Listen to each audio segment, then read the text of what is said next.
김구은 교수님 말씀하신 것 같이 우리가 어떤 문제에 접근할 때 항상 먼저 시작해야 될 건 디스크립션입니다.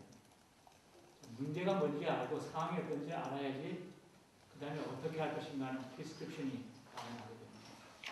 그래서 이게 우리가 물론 섞을 수도 있지만 우리가 본질을 정확하게 파악하고 그 다음에 거기에 대한 정확한 대안을 잡기 위해서는 디스크립션이 굉장히 먼저 선행돼야 될 거로 이렇게 봅니다. 그래서 사실 이런 이야기 나오면 정답을 이야기하기 좋잖아요. 그래서 아까 프리스크립션을 이야기하려고 제일 뒤에 이야기하겠습니다 하는데 아무도 매를 맞으려고 안 하는 것 같아요. 제가 먼저 여러분한테 좀 이렇게 한번 생각해 봅시다 하고 이야기를 꺼내보겠습니다. 저는 뭐 법학을 전공한 것도 아니고 언론 전공학도 아니고 교육도 아니고 그런 깊이 있는 공부를 하는 사람이 아니기 때문에 파이낸스를 전공하는 사람이어서 디스크립션이 얼마나 잘 될지는 모르겠습니다만 제가 이 주제를 듣고 조금 생각을 해봤습니다. 자, 소비사회 왜 이렇게 돼가고 있을까? 특히 무상숭배비 기독교적인 세관의 관점에서 볼 때, 자, 그럼 뭔가 우리가 바라보고 있는 게 엉뚱한 데를 바라보고 있기 때문에 우리의 이 프레임이 생각하는 와꾸라든지 행동하는, 결정하는 그 프레임이 뭐가 잘못되어 있기 때문에 이렇게 되지 않나 이렇게 이제 생각을 해보면서 문제를 생각해 보니까 개인들이 이렇게 이 물질주의가 되면서 소비를 과도하게 점점 에스컬레이트 되면서 진행되어가는 과연 그 배경에는 뭐가 있을까? 어떤 무상이 있을까? 이런 생각을 저는 해봤습니다. 자본주의 문제도 아니고 장기회 교수님 아까 말씀하셨는데 저는 그 같은 장씨라고 장무승 교수요? 장하진 교수. 저는 그분의 논리에 대해서는 동의 안 하는 사람이 입장입니다. 그래서 저는 이제 오늘 이 자리는 뭐 그런 자리가 아니기 때문에 깊이 있게 이야기를 할지 모르겠습니다만 저는 자본주의 체제라는 것이 기독교적인 세관에 가장 부합되는 현재까지 나온 제도 중에 하나지 않을까 이렇게 생각하는 사람이고 그 논리는 나중에 이야기합니다. 그러니까 우리가 아는 자본주의는 제가 아까 물질주의하고 자본주의 이퀄 보시는데 그건 아니죠. 그래서 우리가 말하는 제가 그런 이야기합니다. false capitalism 우리가 그런 퍼셉션을 가지고 있다. 이런 이야기를 합니다. 그와 마찬가지로 제가 그 이야기 꺼내는 이유는 자 이렇게 소비를 취하는 이런 지금 현상 속에 어떤 뒤에 큰 그림자가 깔려 있을까 이를 보면서 몇 가지 우상들을 한번 찾아보려고 시도를 해봤습니다. 아까 장길 교수님도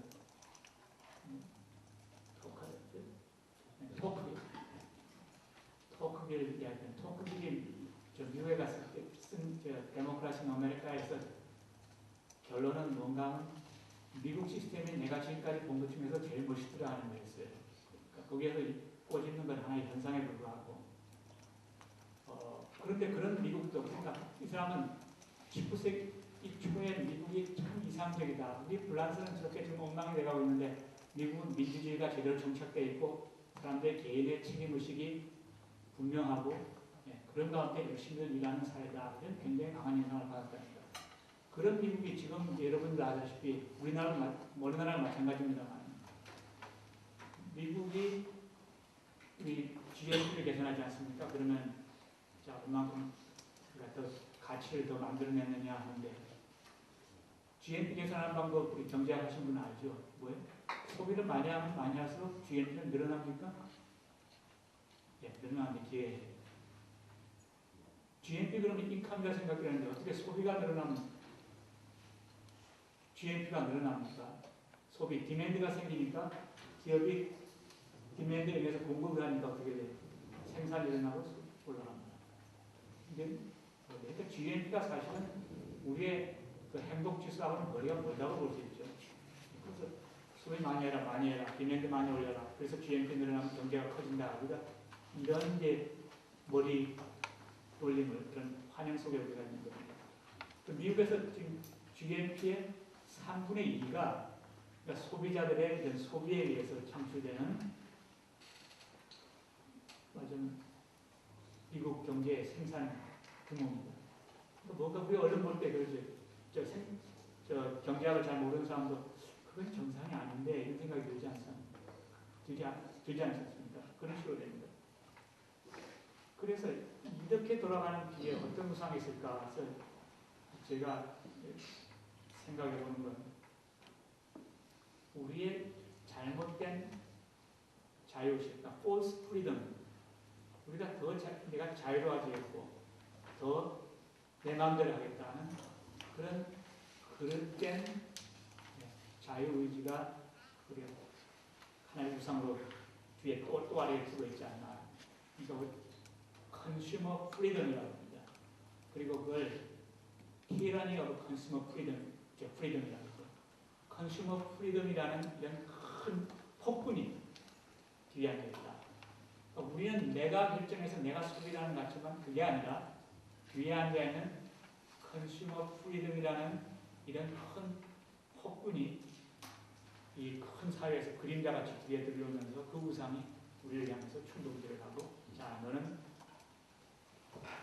자유인이야. 너가 원하는 대로 뭐든지 누릴 수 있어. 한번 해봐. 하고 뒤에서 이렇게 밀어붙이고 있는 것 같습니다. 근데 이 프리덤이라는 게 우리가 좋은 이야기 아닙니까? 거꾸로 우리 자유라는 건 순수하면서 아까 제가 자본주의는 좋은 건데 우리가 가지고 있는 false perception of capitalism은 좀 이상한 거다 이렇게 이야기해요. 자유도 마찬가지입니다. 자유도 똑같은 프리덤이라고 하지만 우리가 잘못된 가지는 false freedom이 있습니다. consumer freedom의 tyranny는 바로 그런 걸 이야기할 수가 있거든요. 그런데 누가 프로이드가 그랬던가 정신분석학자가 그런 이야기를 했어요. 우리 문명을 설명하면서 우리 문명은 이런 프리덤과 그 다음에 security의 안전, 프리덤과 security의 트레이드 오프가 하나의 우리 문명을 우리가 문명이다 이런 이야기를 합니다. 그러니까 끊임없이 우리가 어떤 자유롭게 되기 위해서 내 자유를 찾기 위해서 그동안에 안전했던 그런 틀에서 벗어나서 뛰쳐나가려는 것이 하나의 문명입니다. 반대일 수도 물론 있죠. 그래서 프리덤하고 이런 시큐리티하고의 이런 트레이드 오프가 이 프리덤이라고 하는데요. 우리가 잘못된 나의 그런 내 스스로가 내 혼자 하겠다, 나의 그런 프리덤을 찾겠다 하고 뛰쳐가다 보니까 뭐가 망가졌습니까? 시큐리티가 망가졌죠. 내가 안전했던 거 그동안에. 그러다 보니까 그런 인시큐한 상태를 또한 해소하기 위해서 또 새로운 프리덤을 찾는 겁니다. 이게 하나의 소비 행태로 나타나게 된다는 거죠. 우리가 기독교 세계관 이야기를 하면서 우리의 프리덤은 어떤 프리덤입니까? 우리는 하나님의 형상대로 창조되었고 우리는 문화명령으로 이 세상을 정복하고 다스리고 나가야 되는 거예요. 우리한테 그런 프리덤이 있습니다. 자유의지가. 그렇지만 우리가 그런 하나님 안에서 우리의 프리덤을 추구하지 않고 내가 주인 돼서 내 프리덤을 추구하다 보니까 아까 시큐리티가 망가지고 그러다 보니까 우리 마음속에 전에 있던 이런 안전지대가 무너지니까 그것을 채우려는 시도가 특히 물질 문명의 발달과 맞먹들어서 하나의 과도한 소비 형태로 계속 상승작용을 하게 되었다는 것이 제 디스크립션이라고 볼 수 있습니다. 그러면 개인은 그런데 우리가 개인만 소비를 하는 건 아니십니까? 반대가 있지 않습니까? 물건을 사고 팔게 되는 겁니다. 개인이 내가 소비하겠다고 뛰쳐나간다 해서 그냥 물건을 살 수 있는 건 아니죠. 뭘 쓸 수 있는 건 아니지 않습니까? 상대가 있습니다. 이것이 이제 마켓입니다. 네. 마켓인데 저는 시장주의자지만 우리가 또한 마켓에 대해서 지금 현재 시장이 그러면 우리가 이야기하는 바람직한 지금 수출학청과 하는 게 거기에 대해서는 저는 의문을 가지고 있습니다. 기업이 마켓을 보면서 뭡니까? 이 시장주의에서는 사람들에 대한 기본 전제가 뭐죠? 우리가 reasonable consumer라고 합니다. 합리적인 컨슈머다. 자기 스스로 합리적으로 자기의 니드가 뭔가를 알고 그걸 판단해서 자기의 효용을 최대화시키기 위해서 구매 행위를 합니다. 그래서 이런 자유시장을 만들어줘야지 그런 소비자들의 그런 효용이 최대화되고 또 효율이 극대화되는 이런 경제 시스템을, 사회 시스템을 만들 수 있습니다. 그런데 반대로 한편에 있어서 이 기업들은 소비자는 리저너블 컨슈머입니다 하고 이 자유로운 거래를 주장하면서 소비자한테 어떻게 합니까? 광고 이야기 나왔습니다만 소비자한테 어프로치하는 건 그 사람들이 단순하게 리즈너블한 컨슈머가 되는 게 아니라 그 사람들을 매니플레이트하기 시작하는 것이 기업입니다. 소비자는 과도하게 소비를 이 상승자원하면서 끌고 나가는 것이 아니라 기업 또한 그게 공급을 맞춰가지고 또한 우리가 말하는 excessive supply를 하고 있는 거예요.